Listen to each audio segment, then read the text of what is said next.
Hello नमस्कार दोस्तों, कैसे हो आप सब लोग। उम्मीद करता हूँ आप सब लोग बिल्कुल ठीक होंगे। जैसे कि अपन अपने पिछले वीडियो में डिस्कस किया था कि आरएस के प्री के लिए जो अपन सिलेबस साइंस का पढ़ेंगे उसमें सबसे पहला टॉपिक अपन डिस्कस करने वाले वो रहेगा अपना भौतिक विज्ञान यानी कि फिजिक्स। अब अपन पढ़ेंगे किस प्रकार से। अपन यहाँ पर स्लाइड लगा के पढ़ने की कोशिश करेंगे ताकि जो बच्चे खुद के नोट्स बनाना चाहें वो आराम से इसको देख के लिख सकते हैं, अपने नोट्स बना सकते हैं। नोट्स का ये रहेगा कि अपने 10 से 15 एवरेज मार्क्स के चलते हैं 10 पन्ने, आप 10 पेज आपके भरेंगे फिजिक्स के, 10 भरेंगे केमिस्ट्री के, 10 बायो के, 10 साइंस टेक के। टोटल मिला के अपन मैक्सिमम अपन 50 पेज मान सकते हैं और 50 पेज में आपका कंप्लीट कोर्स इसमें लगभग कवर हो जाएगा, जो कि आपको बाद में रिविजन के टाइम काफ़ी हेल्पफुल रहेगा। ठीक ठीक है। अब अपन स्टार्ट करते हैं पहला टॉपिक उसमें, एनर्जी फिजिक्स में।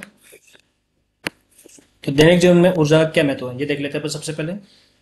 जैसे मैं आपको पढ़ा रहा हूँ तो पढ़ाने के लिए मेरे को किसकी जरूरत पड़ेगी, ऊर्जा की जरूरत पड़ेगी। ऊर्जा किससे मिलेगी मेरे को, भोजन से। यानी कि मैं भोजन खाऊंगा और भोजन से ऊर्जा मिलेगी और उस ऊर्जा के कारण मैं आपको पढ़ा पा रहा हूँ अथवा मेरा जीवन व्यतीत कर पा रहा हूँ। ठीक इसी तरह से अपन मशीनरी की बात कर लें तो दैनिक जीवन में अपन देखते हैं अपने स्कूटर मान लीजिए, स्कूटर मान लेते हैं, ट्रैक्टर मान लेते हैं, ठीक है, अपना मोबाइल मान लेते हैं। कुछ भी उठा कर देख लीजिए आप एग्जाम्पल, सभी ऊर्जा से चलते हैं। ट्रैक्टर के लिए ऊर्जा के लिए ट्रैक्टर और जो अपना स्कूटर उनके लिए क्या डीजल होता है, पेट्रोल चाहिए। उसकी तरफ ऊर्जा मिलेगी उसके बाद में वो अपना कार्य कर पाएंगे। ठीक है, उस प्रकार से मोबाइल उसमें बैटरी लगी होती है और बैटरी से उसको ऊर्जा की सप्लाई होगी मोबाइल में और अपना मोबाइल काम कर पाएगा। यानी कि अपन खुद पे देखें या मशीनरी पे देखें, हर किसी को अपना जीवन व्यतीत करने के लिए, एक्टिविटीज करने के लिए ऊर्जा का बहुत बहुत ज़्यादा जरूरत पड़ती है। यानी कि दैनिक जीवन में अपन ऊर्जा के बिना जीवन की परिकल्पना भी नहीं कर सकते हैं, ये अपन बोल सकते हैं। ठीक है। अब अपन आ जाते हैं अपने मेन टॉप में, जो टॉपिक है पढ़ने वाले हैं उसमें। तो सबसे पहले अपन पढ़ेंगे ऊर्जा होती क्या है। किसी वस्तु द्वारा कार्य करने की क्षमता को ही ऊर्जा कहते हैं। किसी वस्तु द्वारा कार्य करने की क्षमता को ही ऊर्जा कहते हैं। यानी कोई वस्तु कितना कार्य कर सकती है, उसे क्या क्षमता है, उसको अपन ऊर्जा बोलेंगे। और यह भी कार्य की तरह अदिश राशि है जिसका मात्रक जूल होता है। ठीक है। तो अपन सिंप्लीफाई अगर देसी तरीके से बोले तो कार्य और ऊर्जा दोनों एक ही चीज़ है। ठीक है। दोनों के दोनों की एक तो अदिश राशि है और दोनों को दोनों का मात्रा क्या होता है, जूल होता है। ठीक है। अब अदिश राशि क्या होते हैं, यहाँ पर आर एस के अंदर इसका कोई नहीं पूछने वाला अदिश राशि होती क्या है। केवल एग्जाम्पल पूछ सकता है कि कार्य अथवा ऊर्जा क्या है, आपको टिक मारना है अदिश राशि है। तो आपको बता देता हूँ अदिश राशि क्या होती है। वे राशि जिनको व्यक्त करने के लिए केवल परिमाण की आवश्यकता पड़ती है, किसकी, परिमाण की, दिशा की आवश्यकता नहीं पड़ती। जबकि सदिश राशि जो होगी, वेक्टर सदिश, उसको व्यक्त करने के लिए परिमाण और दिशा दोनों की आवश्यकता पड़ती है, वो कहलाएगी सदिश राशि। ठीक है। ये आपके मेंस के टॉपिक है, अब इसको ज़्यादा डिस्कस करने से कोई मतलब भी नहीं है। तो अपना पहला टॉपिक हो गया अपना ऊर्जा का बेसिक, कि ऊर्जा कहते हैं किसे हैं और उसका मात्रा क्या है और किस प्रकार की ये राशि है। ठीक है, मात्रक जूल होता है और राशि की अदिश होती है। अब आ जाते हैं अपन ऊर्जा संरक्षण के नियम पे।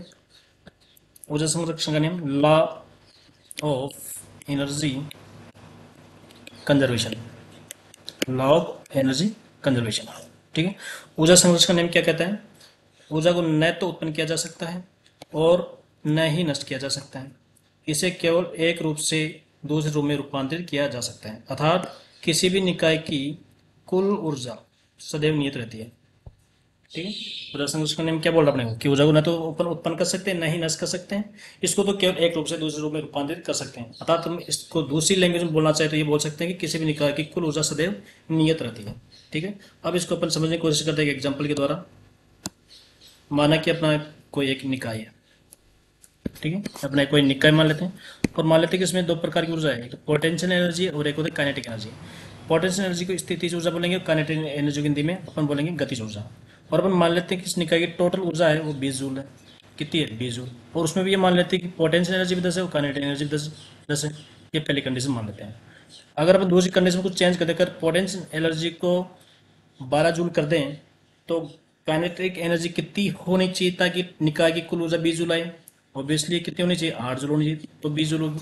अगर तीसरी कंडीशन में अपन स्थिति ऊर्जा को 10 जूल से घटा करके 7 जूल कर दें तो बताइए दोस्तों काइनेटिक ऊर्जा कितनी होगी ताकि निकाय की कुल ऊर्जा 20 जूल आ जाए। ये 7 है तो इसको 13 जूल करना पड़ेगा ऑब्वियसली, ताकि टोटल एनर्जी 20 जूल हो गई।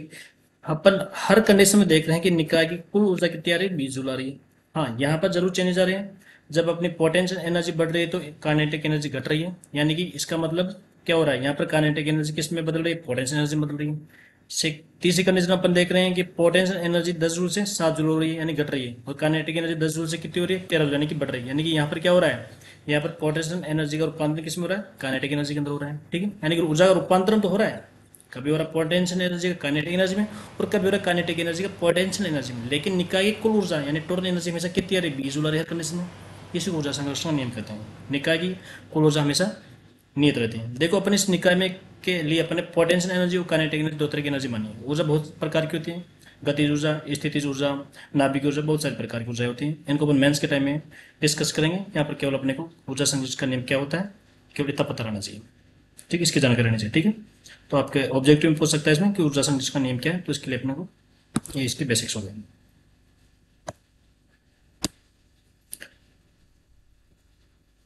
अब आते हैं नेक्स्ट स्लाइड पे।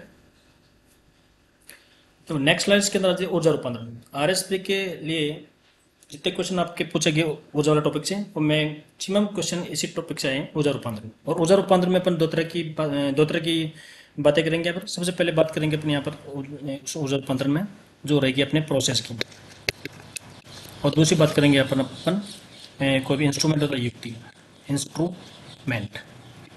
इन दोनों में अपन ये देखेंगे कि ये प्रोसेस होता है इंस्ट्रूमेंट कौन सी ऊर्जा को कौन सी ऊर्जा में बदल रहा है। ठीक है, क्वेश्चन ऐसे आएगा कि विद्युत पंखे में क्या होता है, कौन सी ऊर्जा कौन सी ऊर्जा में रूपांतरित होती है, डायनेमो में क्या होता है, बैटरी में क्या होता है, फोटो सेल में क्या होता है, ये अलग अलग तरह से होंगे। ठीक है, और इनमें भी अपन समझने के लिए अपन दो चीज़ों का हमेशा याद रखेंगे। एक तो इनपुट की बात करेंगे अपन बार बार, इनपुट को अपन सीधी देसी भाषा में बोलते हो इसको कच्चा माल मान सकते हैं, कच्चा माल यानी कि इसमें क्या सप्लाई होगी। और एक बात करेंगे आउटपुट। आउटपुट का मतलब अपने को क्या मिल रहा है, क्या मिल रहा है, क्या मिल रहा है। ठीक, ये बिल्कुल सिंपल देसी भाषा में समझाने की कोशिश करो। इनपुट का मतलब उसको अपन क्या दे रहे हैं, यानी कच्चा माल क्या दे रहे हैं, उसके कारण आउटपुट क्या मिल रहा है, यानी ठीक है क्या इनपुट दे रहे हैं क्या आउटपुट मिल रहा है। ये अपन इसके आधार पर इसको टॉपिक्स को पढ़ेंगे, तो एक भी एग्जाम्पल को आपको रटने की जरूरत नहीं पड़ेगी, सारे के सारे एग्जाम्पल इसके आधार पर क्लियर हो जाएंगे। ठीक है, और ध्यान ये देना है कि उसको क्या देंगे तो क्या मिलेगा। ठीक है, अब इसमें सबसे पहले बात कर लेते हैं अपन बैटरी और विद्युत सेल की। ठीक है, दोनों एक लगभग एक जैसी है। अपन अब बैटरी के बारे में बात करेंगे। मान लीजिए कि एक बैटरी है। ठीक है, बैटरी के अंदर आप लोगों को पता होगा 6 to 10th क्लास में अपन बार बार बैटरी के बारे में पढ़ते थे, वहाँ पर विद्युत सेल के बारे में। इसमें क्या होता है, दो तरह के इलेक्ट्रोड होते हैं, एक तो होता है कैथोड, एक होता है कैथोड, एक होता है एनोड, एक धनात्मक एक ऋणात्मक। ठीक है, दो तरह के इलेक्ट्रोड होते हैं, और इसके अंदर एक विलयन बना होता है। ठीक है, और विलयन में क्या विद्युत अपघटन की प्रक्रिया होती है, और विद्युत अपघटन की प्रक्रिया के कारण विलयन के अंदर भी क्या होता है, विलयन के अंदर भी दो तरह के आयन बन जाते हैं, धनात्मक और ऋणात्मक। और जो आयन होते हैं धनात्मक ऋणात्मक विपरीत इलेक्ट्रोड्स की ओर मूवमेंट करेंगे। ठीक है, किस पे करेंगे, विपरीत इलेक्ट्रोड्स की ओर मूवमेंट करेंगे। उसके कारण इसके अंदर क्या प्रवाहित होने लग जाती है, विद्युत धारा, विद्युत धारा प्रवाहित होने लग जाती है। ठीक है, यानी कि इसके अंदर हम बात करें इनपुट की। इनपुट क्या दिया अपन ने, इनपुट का मतलब क्या, कच्चा माल क्या है इसमें, विलयन। कच्चा माल क्या है इसके अंदर, विलयन। और विलयन अपन जानते हैं क्या, एक रसायन होता है, रसायन। और आउटपुट क्या मिल रहा है, विद्युत धारा। यानी कि इसमें क्या हो रहा है, रासायनिक ऊर्जा का रूपांतरण किसमें हो रहा है, विद्युत धारा में। रासायनिक ऊर्जा से विद्युत ऊर्जा। क्या इनपुट दिया, रसायन, जो कि इनपुट क्या है इसमें, यानी कच्चा माल क्या, विलयन, जो कि एक रसायन होता है। और आउटपुट में क्या मिल रहा है, विद्युत धारा।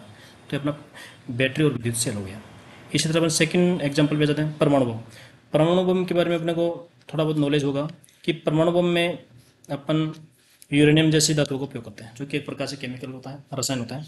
यानी कि इसके अंदर कच्चा माल यानी इनपुट क्या हो रहा है, रसायन। और आउटपुट क्या मिलेगा परमाणु बम को, जैसे हिरोशिमा अथवा नागासाकी, जो शहर है हिरोशिमा और नागासाकी, वहाँ पर गिरा गया था, तो आसपास की जितनी वनस्पति या जनजीवन था सारा जल के राख हो गया था। क्यों हुआ था, क्योंकि यहाँ पर बहुत ज़्यादा, इतना ज़्यादा टेम्परेचर उत्पन्न हो गया था कि बिल्कुल पूरा का पूरा जो वातावरण था उसमें खतरनाक तरीके से गर्मी बढ़ गई थी, और सब सारा का सारा जनजीवन बिल्कुल अस्त व्यस्त हो गया था। अब वो हुआ क्यों था, टेम्परेचर क्यों बढ़ा था, वो नाभिक की अभिक्रिया के कारण बढ़ा था। किसके कारण बढ़ा था, नाभिक की अभिक्रिया के कारण। अब परमाणु कहीं गिराते हैं तो उसमें नाभिक की अभिक्रिया होती है। वो नाभिक की अभिक्रिया की दो प्रकार की होती हैं, मेनली अपन बात करेंगे आगे मेंस की तरह। एक तो होता है नाभिकीय विखंडन, नाभिकीय नाभिकीय विखंडन। ठीक है, और दूसरा बात करेंगे अपन इसमें नाभिकीय संलयन, दूसरा पढ़ेंगे नाभिकीय संलयन। ठीक है, इनपुट क्या था इसमें, यूरेनियम, रसायन। और आउटपुट के रूप में क्या हुआ अपने नाभिकीय अभिक्रिया, कौन कौन सी नाभिकीय विखंडन और नाभिकीय संलयन, यानी कौन सी ऊर्जा बदल रही है इसमें, रासायनिक ऊर्जा नाभिकीय ऊर्जा के अंदर बदल रही है। ठीक है, परमाणु में रासायनिक ऊर्जा नाभिक ऊर्जा में, ये हो गया अपना परमाणु बम। नेक्स्ट बात कर लेते हैं अपन मोमबत्ती के बारे में। ठीक है, मोमबत्ती को सभी लोगों ने अपने देख रखा दैनिक जीवन में बहुत ज़्यादा उपयोग मानने वाला है। इस किससे बना होता है, वैक्स से बना होता है, मोम से। और मोम क्या होता है, एक प्रकार का रसायन होता है।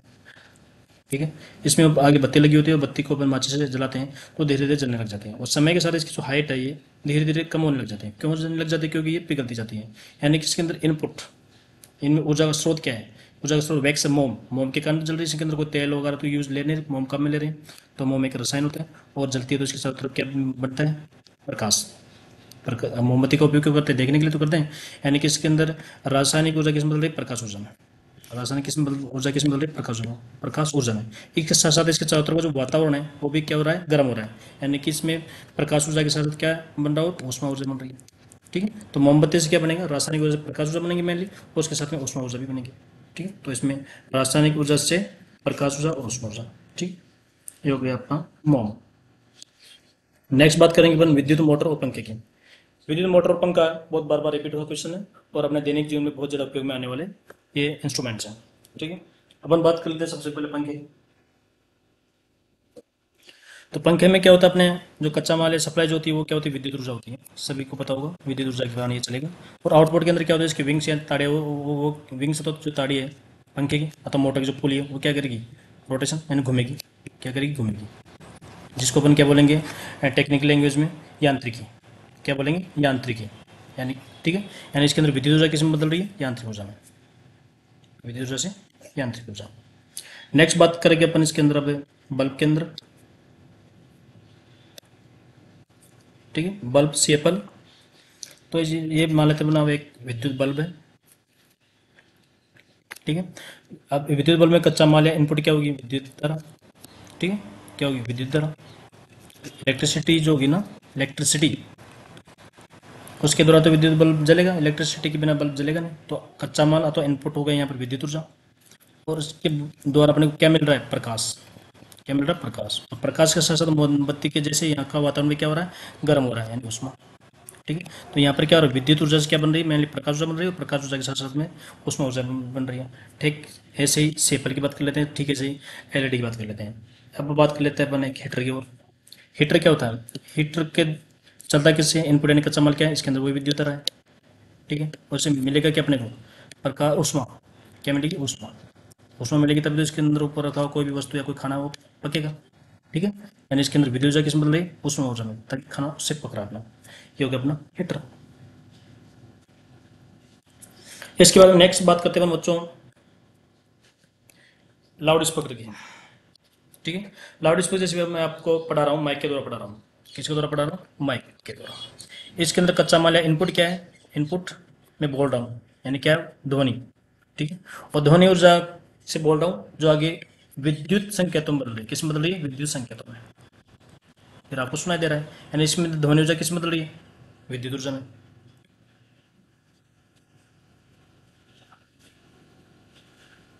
सॉरी, मैं सॉरी लाउड स्पीकर की बात कर रहे हैं अपन। माइक, माइक तो नेक्स्ट है, लाउड स्पीकर। लाउड स्पीकर में क्या होगा बच्चों, लाउड स्पीकर में जैसे अपन देखते हैं अपने घरों के अंदर काफ़ी काम में आते हैं लाउड स्पीकर। इसके अंदर अपन बोलते हैं या कोई गाना चलाते हैं तो बहुत तेज़ आवाज़ में सुनाई देता है, यानी उसमें आवाज़ का क्या एम्पलीफिकेशन हो रहा है। ठीक है, आवाज़ का क्या हो रहा है, एम्पलीफिकेशन। तो लाउड स्पीकर ऐसे बिजली घंटी और टेलीफोन, इनमें क्या होगा, कच्चा माल। कच्चा माल का मतलब इनपुट, और इनपुट का मतलब यानी कि किससे चल रही है, किससे चलते हैं अपने, बिजली घंटी, टेलीफोन और लाउड स्पीकर बिजली से तो चलेंगे, विद्युत ऊर्जा से। यानी इसमें इनपुट क्या है, विद्युत ऊर्जा। ठीक है, और उससे आउटपुट क्या मिल रहा है, लाउड स्पीकर में क्या गाने सुने अपन बहुत तेज आवाज़ के अंदर। बिजली घंटी क्या बिजली घंटी से क्या हो रहा है अपने, उससे भी अपने घंटी टन टन टन बज रही है। और टेलीफोन के अंदर भी अपन आवाज़ सुनाए, आवाज़ जी सुन रहे हैं। ठीक है, तो यानी कि इसमें विद्युत ऊर्जा किस में बदल रही है, ध्वनि ऊर्जा में। विद्युत ऊर्जा किस में बदलेगी, ध्वनि ऊर्जा में।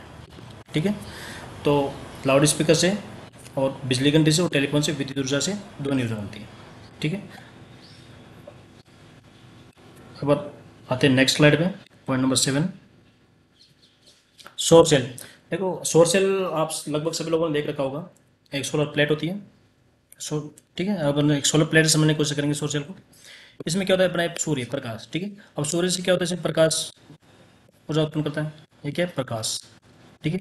और जो अपने ये सोलर प्लेट है, ये प्रकाश को ग्रहण करते हैं, इसमें जो आपके सूर्य किरणें उसकी गिरती हैं और ये इनको ग्रहण करते हैं, और यहाँ से एक विद्युत ऊर्जा बनती है, और विद्युत ऊर्जा यहाँ से स्टोरेज कर लिया जाता है, किस ऊर्जा को, विद्युत ऊर्जा। यानी कि इसके अंदर क्या बदल रहा है, प्रकाश ऊर्जा से विद्युत ऊर्जा, ठीक है। ये हो गया अपना सोलर सेल। नेक्स्ट बात करेंगे माइक्रोफोन। ये है माइक्रोफोन, जो मैं लाउड स्पीकर में आप माइक्रोफोन समझ के पढ़ाने लग गया था। ये माइक्रोफोन अलग चीज़ है। माइक्रोफोन को अपन माइक बोल, देसी भाषा में बोले तो अपन जो मैं आपको बोल के पढ़ा रहा हूँ, ये माइक है, ठीक है। माइक के अंदर क्या कर रहा हूँ मैं, इनको डाटा का इस्तेमाल क्या बोल रहा हूँ, बोलने को क्या बोलेंगे, ध्वनि बोलेंगे, यानी कि ध्वनि ऊर्जा। उसके बाद में क्या आपको सुनाई दे रहा है, ये ध्वनि ऊर्जा किस में बदल रही है, विद्युत संकेतों में, विद्युत संकेतों में, ठीक है। यानी ध्वनि ऊर्जा का किस ऊर्जा में रूपांतरण हुआ, विद्युत ऊर्जा में, ठीक है। लाउड स्पीकर में क्या था, बोल रहा था, वो बोलने के बाद में सॉरी, लाउड स्पीकर में क्या था, विद्युत ऊर्जा थी, और विद्युत ऊर्जा के कारण वो चल रहा था, चलने के कारण उसमें बहुत तेज आवाज में गाने सुनाई दे रहे थे। इसी प्रकार से विद्युत घंटी, उसके अंदर सप्लाई क्या, विद्युत ऊर्जा हो रही थी, और घंटी टन टन बज रही थी, यानी उसमें विद्युत ऊर्जा से ध्वनि ऊर्जा। जबकि यहाँ पर क्या हो रहा है, माइक में मैं बोल रहा हूँ, यानी कि ध्वनि, बोलने को क्या बोलेंगे, ध्वनि, और आउटपुट क्या हो रहा है, आप विद्युत ऊर्जा के संकेतों में बदल रहा है, ताकि आप सुनाई दे रहे हैं आपको, ठीक है। यानी कि इसमें ध्वनि ऊर्जा से विद्युत ऊर्जा। इसके बाद में बात करेंगे अपन जनरेटर और डायनेमो टर्बाइन और पवन चक्की, ठीक है। इनकी अपन एक साथ बात करेंगे, सभी की एक जैसे इंस्ट्रूमेंट है। देखो यहाँ पर गलती से लिख दिया गया यांत्रिक ऊर्जा से प्रकाश व उष्मा ऊर्जा, नो, इसमें भी यांत्रिक ऊर्जा से विद्युत ऊर्जा बनेगी, यांत्रिक ऊर्जा से विद्युत ऊर्जा। अब अपन इसको समझते हैं कैसे बनेगी। जैसे अपन बात करते हैं पवन चक्की, सिंपल वो एग्जाम्पल उठा के देखते हैं जो आप लोगों का देखा हुआ है, टर्बाइन, पवन चक्की, ठीक है। तो पवन चक्की जो अपने इधर कोई पश्चिम राजस्थान की तरफ गया हो, जोधपुर, जैसलमेर, बाड़मेर, तो वहाँ पर एक पवन चक्की में क्या होता है, एक पोल होता है, पोल के ऊपर बहुत बड़े बड़े विंग्स लगे होते हैं, ठीक है।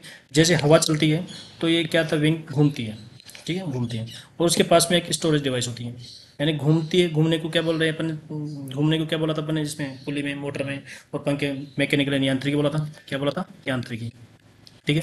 और इसमें आउटपुट क्या मिल रहा है, विद्युत ऊर्जा, क्या मिल रहा है, स्टोरेज और ना विद्युत ऊर्जा। यानी इसमें कौन सी ऊर्जा किस में बदल रही है, यांत्रिक ऊर्जा से विद्युत ऊर्जा में, ठीक है।